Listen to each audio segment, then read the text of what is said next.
Hello and welcome to the KE Report. Chad and Corey here, getting an update on Forum Energy Metals, traded on the TSX.V under the ticker FMC and on the OTCQB under the ticker FDCFF. And we're joined today with the CEO of Forum Energy Metals, Rick Mazur. And Rick, it's great to get you on the show to get an update on all the exploration going on at your Aberdeen project up in the Thelon Basin of Nunavut. And you put out a press release on August 20th that just wanted to get a little more color on about some of the drilling you've done. You've completed 17 holes here. Talk to us about the drilling that you've been doing at your Aberdeen project. Really, most of these drill results at the Tatiggaq main area. Sure, guys. Tatiggaq, as you know, we drilled 4 holes in 2023 at that target. We really extended the zone a little bit at the main and the west targets, but very small budget with that $3 million financing that we did with our strategic investor. This year, Rebecca really wanted to focus on the Tatiggaq main and west zones and see if we could extend that, check out the size of the vessel type of thing with a few holes. So we now have about 14 holes into the main and west zones. I can say at this stage that we have extended those zones, both the main and the west, along strike. It looks pretty good in terms of expanding the width of those zones as well. And then Rebecca moved the drill up to test a few of the parallel targets within the very large gravity anomaly that we're testing at Tatiggaq. And yeah, we're getting some very good, strong signs of elevated radioactivity, alteration, the proper lithologies and structure that you like to see on one of those structures. So the Tatiggaq drilling has been really, really good for the company. So, Rick, since you're a fair bit through this program, probably about halfway through this program, when are we going to see some results? And is the company going to release any scintillometer results? We do see those from uranium drilling where we can get at least a bit of a feeling of what could be drilled and what could be coming out of the assay results. Well, Corey, we're probably about 3/4 of the way through this program. We anticipate getting some 30 holes done here. We'll be getting about 8,000 meters of drilling in this year. We got a late start, but we basically are going to be under budget. We're going to get results probably to the market, real assay results. I mean, it's fine and dandy to put out scintillometer results, but it's really the assays that count. And we'll start putting out assays on Tatiggaq mid to late September. Well, in mining terms, Rick, that's not that far away. That's just later this month. So we'll keep our eyes peeled for some of those assays as they come back out. I would like you to maybe put a little more color on some of those other targets. I had Rebecca on the show back in June, and she was outlining why she's excited about testing Ned or Qavvik. And I think you mentioned that the drills have moved to those targets. So maybe just speak to, in addition to Tatiggaq, you have these other targets to go after that are very prospective. Yeah, we've completed the drilling at Tatiggaq, and Rebecca has moved the drill to those other targets. We've drilled a couple of holes at the Qavvik discovery that Cameco also made during Rebecca's tenure at Cameco. She wanted to put a few more holes into that at the more optimal angle to intersect the mineralization as she's now interpreted it. That's a very, very interesting target. So a couple of holes have been drilled there.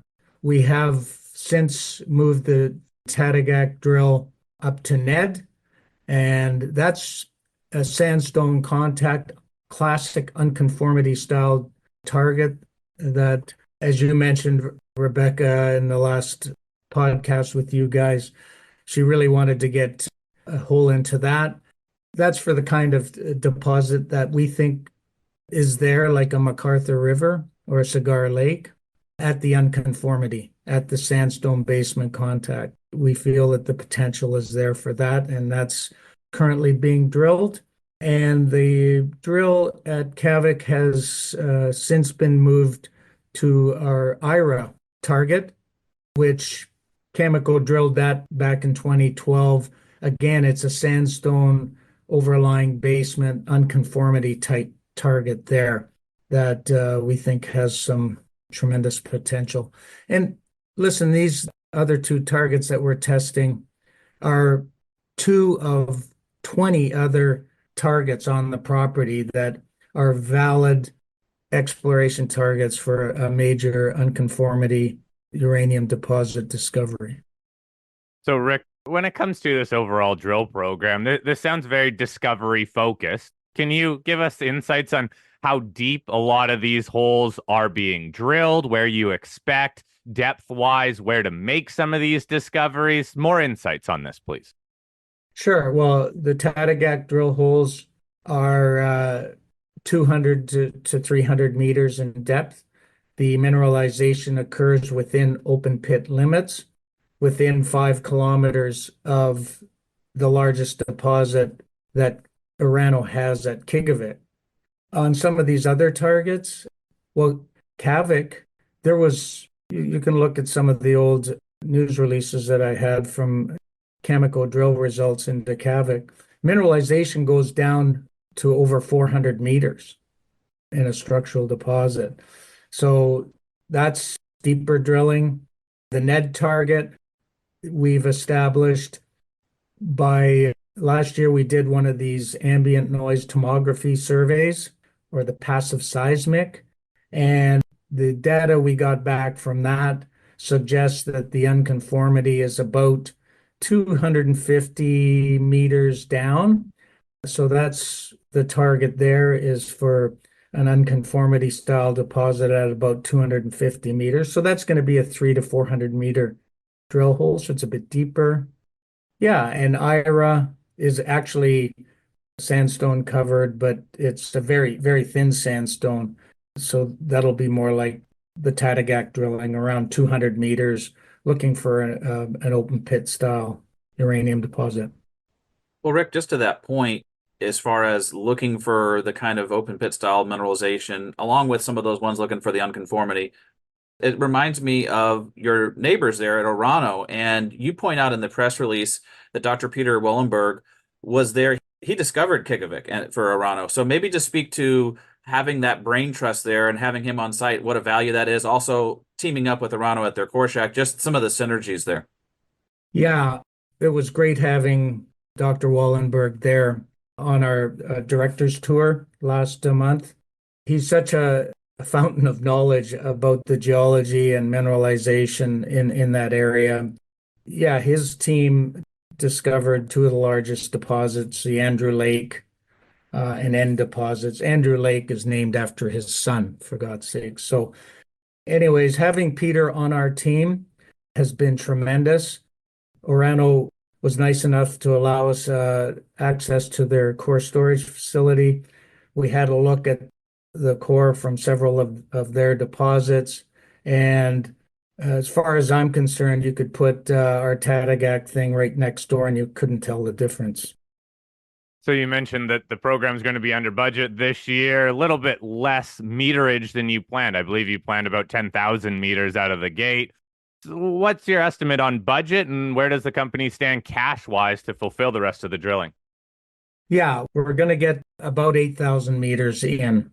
Costs were a little higher than what we had budgeted, but we've still achieved what we wanted to achieve in this program, and that is getting a lot of good drilling done in the Tatiggaq area and then testing some of these other targets in what we believe is a uranium district.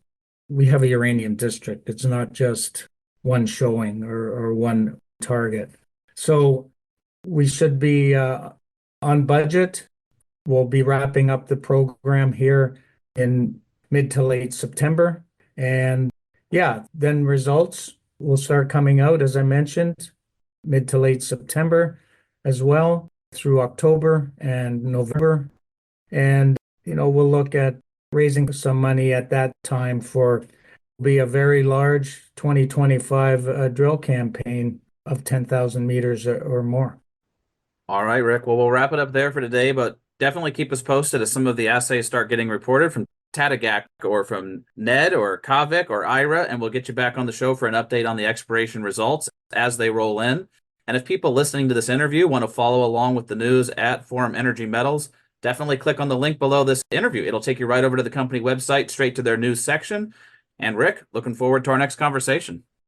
Yeah, no, thanks guys for your interest in the company and giving me a call and asking for an update. And we'll look forward to some tremendous results over the next couple of months.